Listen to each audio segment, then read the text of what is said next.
everyone, I am Sarita Srivastava from Mahatma Gandhi Shikshan Sansthan. Now I am going to teach Hindi Standard 4th. Mahatma Gandhi शिक्षण संस्थान के YouTube channel पर आप सभी का हार्दिक स्वागत है। बच्चों, आज मैं आपके पाठ्य पुस्तक मकरंद से पाठ 5 का प्रश्नोत्तर पढ़ाने जा रही हूँ। तो आओ देखें कैसे प्रश्नोत्तर बनता है। पाठ 5 में है पड़ोसी देश नेपाल। इसी का अभ्यास के प्रश्न जिसको हम पढ़ना और लिखना सेक्शन से लेते हैं, जिसको रीडिंग और राइटिंग सेक्शन इंग्लिश में कहा जाता है। तो पढ़ना और लिखना सेक्शन से खंड से जो आपके प्रश्न उत्तर हैं, आज हम उसको बनाएंगे। पहला प्रश्न है बच्चों, पढ़ना और लिखना सेक्शन से खंड से, कि उचित विकल्प के सामने सही का निशान लगाइए। क में है प्रश्न बच्चों कि गोरखे और शेरपा नेपाल के कैसे निवासी हैं। 3 वैकल्पिक उत्तर दिया हुआ है, मूल, अस्थायी और शरणार्थी। तो इसमें हम मूल में सही का निशान लगाएंगे, क्योंकि गोरखा और शेरपा जो है वह नेपाल का मूल निवासी है।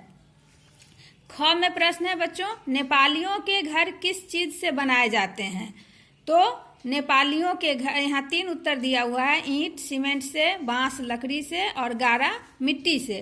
तो बच्चों, नेपालियों के घर बांस और लकड़ी से बनाए जाते हैं। तो हम बांस और लकड़ी के सामने सही का निशान लगाएंगे।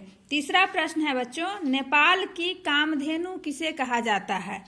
3 विकल्प दिए हुए हैं, याक को, गाय को और बकरी को। तो यह 3 विकल्प में से सही विकल्प है याक को। नेपाल की कामधेनु याक को कहा जाता है। अब बच्चों, हम दूसरे प्रश्न पर आते हैं। दूसरा प्रश्न है, सही शब्द चुनकर रिक्त स्थान भरिए। अब यहाँ पर इस बॉक्स में, इस मंजूषा में 5 शब्द दिए हुए हैं, लकड़ी, काठमांडू, कस्तूरी, पड़ोसी, कामधेनु। इन्हीं 5 में से हमें चुनकर इसमें खाली स्थान को भरना है। तो देखिए, मैं भर के आपको बताई हूँ। नेपाल हमारा पड़ोसी देश है। नेपालियों के घर बांस और लकड़ी के बने होते हैं। याक को नेपाल की कामधेनु कहते हैं। नेपाल की राजधानी काठमांडू है। और अंगा में है, नेपाल में कस्तूरी मृग पाया जाता है। अब है बच्चों कि प्रश्न उत्तर लिखना है आपको, कि प्रश्न उत्तर कैसे हम अपने अभ्यास पुस्तिका पर बनाते हैं। तो वह मैं आपको अभ्यास पुस्तिका के माध्यम से समझा रही हूँ। पहला प्रश्न है, देखिए बच्चों, कि नेपाल में कौन सी, पहले तो बच्चों आपको अपने अभ्यास पुस्तिका में ऊपर में लिखना है पाठ 5।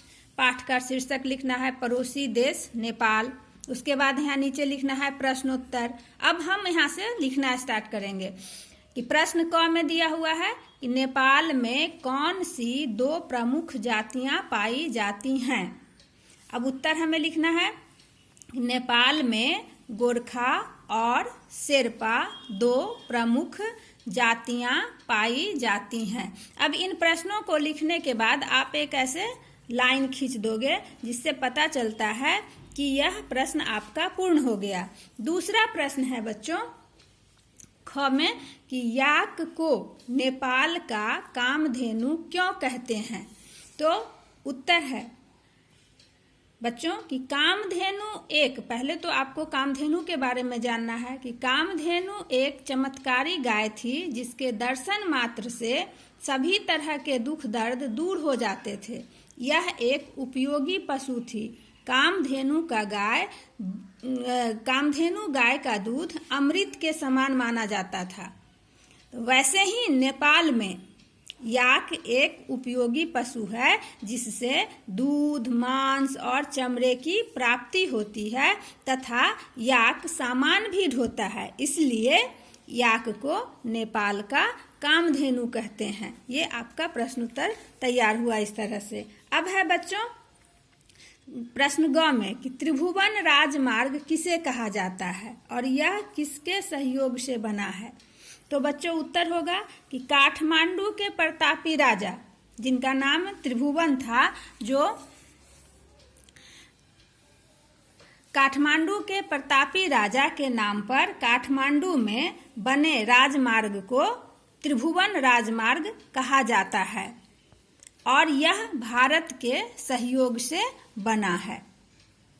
अब चौथा प्रश्न है बच्चों, घ में कि नेपाल और भारत के संबंध कैसे हैं।